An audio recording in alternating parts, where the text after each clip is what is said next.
Ford versus Ferrari is coming back in 2025, but instead of a GT40, they're trying out a Mustang. So I guess Ford decided they wanted to make the Mustang something cool again, and they went all the way. This new Mustang is a homologation series being built for the 24 Hours of Le Mans. Now, just a quick breakdown if you've never heard of that. It is a race where you have to race the same car for 24 hours, and whoever wins, and pretty much nobody survives it. And what the CEO of Ford has to say about this, Mr. Jim Farley, this is about taking on the European elite as a complete underdog. And if you take one look at this thing, they don't really look like an underdog. They're not screwing around here. This is all... There ain't no fun and games. It's all serious. And you can easily tell by taking one good look at this thing. On the surface, it kind of does just look like a Mustang with a wide body kit and whatever. But it is way more than that. First of all, the only thing that is metal on this car is the doors, and they're aluminum. The rest of it is all carbon fiber. Now up front, they got a big ol' lip on this thing. So you're sticking the front down real nice and tight.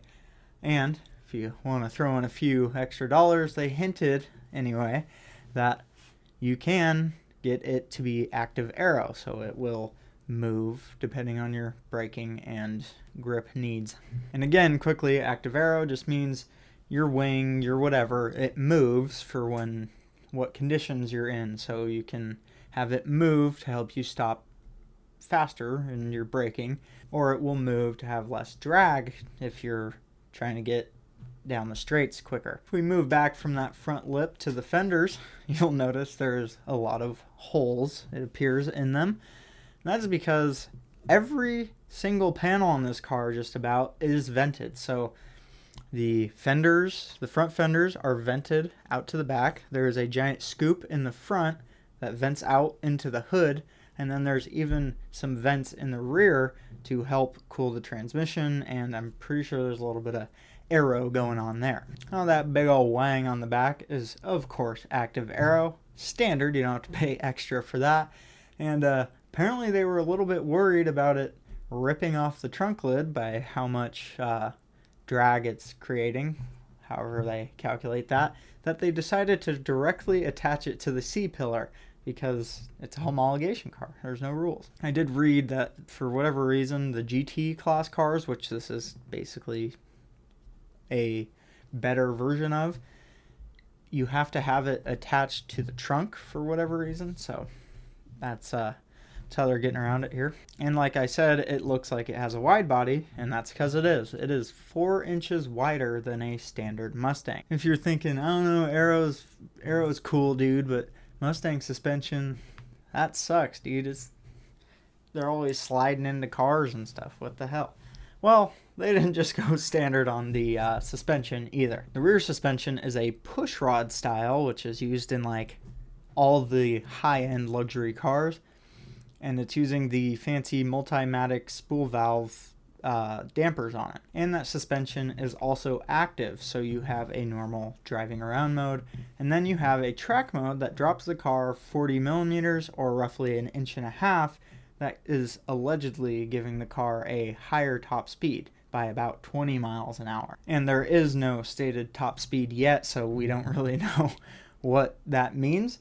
It could be 180 to 200, or it could be 260 to 280. We have no idea, but it is allegedly bumping that top speed up by 20 miles an hour. And if you're going all the way on building a supercar Mustang, of course you're going to go with some fancy ass tires. We're talking Michelin Pilot Sport Cup 2Rs, and they are thick. The front tires are 345s, which are roughly 13.5 inches, and the rears are 375s, which are roughly 14.75 of an inch. Those are wider than like a lot of off-road truck tires that people put on their trucks.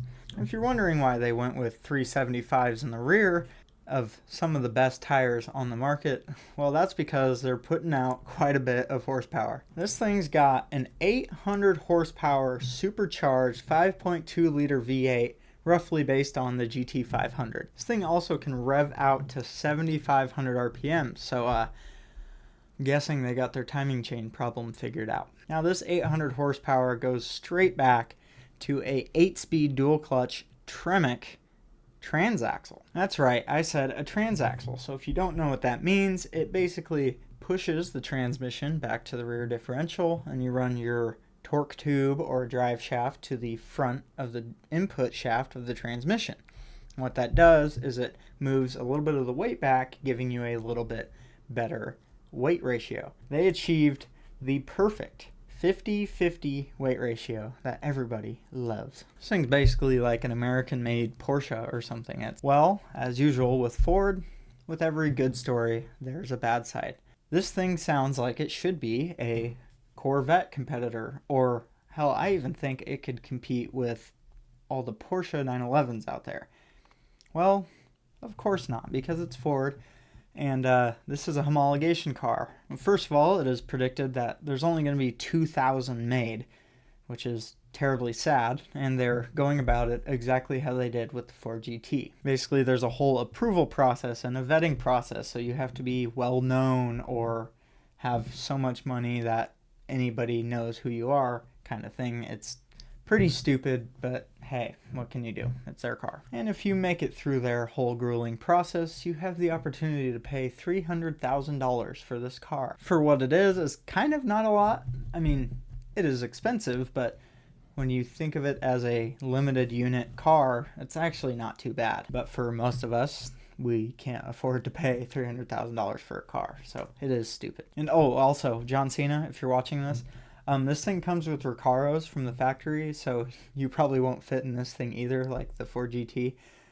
So even if Ford let you buy this car, I wouldn't try. I do think this car is actually badass. I cannot wait to hear what happens over in Italy at the 24 Hours of Le Mans. Yeah, I hope Ford keeps making cool stuff like this. That would be awesome. Or, it'd be really cool is if they took all the fancy carbon shit off of it and maybe made the wing a little bit less fancy, like take the active aero out of everything, and maybe you could sell this car for less money. That'd be cool.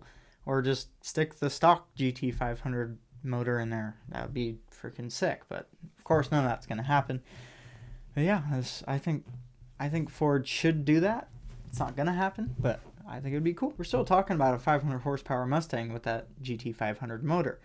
Could you imagine if they just made it a transaxle? Like, that would make a world of difference in these cars. Like I said, we don't need the fancy carbon, or we don't need the fancy wing. Just make a cool, fast car. That'd be cool. All right, and that is all I have to say for this one. So, yeah, let me know what you think down below. And, I don't know. I'm a little indifferent on the car. I think it's cool, but I wish they were making some that normal people could buy. That's cool instead of the electric Mustang. Thank you for watching, and make sure you subscribe to stay up to date on anything that drives.